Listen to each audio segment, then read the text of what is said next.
በመናም አይቻቸዋለሁ ከክፍሉ ውስጥ ወርቁንም ብሩንም ከላያቸው ላይ እንደዚህ እርግፍ አርገው ጥለውት ሲወጡ አይቻለሁ ሐጂ ሙፍቲ ይሄው ነገ አላህ ፊት ቀርባለሁ እኔ ሱብሃነሁ ወተዓላ በሚያቀው ስለሳቸው ስለማንም ዑለማ ስለማንም ሰው እኛ አናቅ ሁሉን አዋቂው አላህ ብቻ ነው ማሊከል ሙልክ የሆነ ጌታ በተቻለን መጠን በማንም ሐቅ ላለመያዝ ነው መጣር ያለብን እኔም እናንተም ምክንያቱም እኔም እናንተም ሂሳብ የምንደረገው በሰራነው ስራ ነው ለሰው ልጅ ደግሞ አይደለም ለሙስሊም ለነን ሙስሊም በአላህ Subhanahu Wa Ta'ala ያመጹት ቁርአን ላይ ወቁሉ ሊናሲ ሁስናን ያለው አላህ Subhanahu Wa Ta'ala ለሰው ልጆች መልካምን ተናገሩ የተባለው ዙሪያቸው ላይ ያላችሁ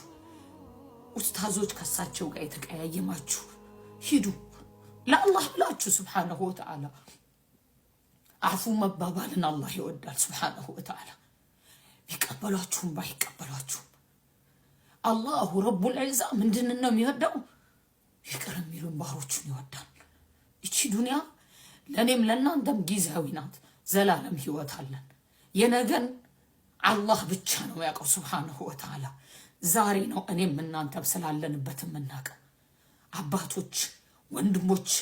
እህቶች መሻይኾች አገራችን ላይ አላችሁ ስልጣን ቦታ ላይ የተቀመጣችሁ ሰዎች አላችሁ ሂዱ ይዋቸው አፉ መባባል ኸይር ነው እዚሁ ዱንያ ላይ አንድን ሰው በድሎ የቂያማ ቀን ይከፈለዋል አይደለም የሰው ልጅ አውሬ ቀንድ ያላት ቀንድ የሌላትን የወጋቸዋን አሉ የኛ ነብይ አለይሂ ሰላቱ ሰላም የቂያማ ቀን ያቺ ቀንድ የሌላ ቀንድ ተሰጥቷት ያንን ሰው እንድታረግ ይደረጋል ብለዋል አፉ መባባል አላሁ ረቡል ዒዛ የሚወደው ነው Subhanahu Wa Ta'ala ሁላችንም እዚህ ዱንያ ላይ ሲያስቀምጣል ሊየብልወኩም አዩኩም አህሰኑ አመላ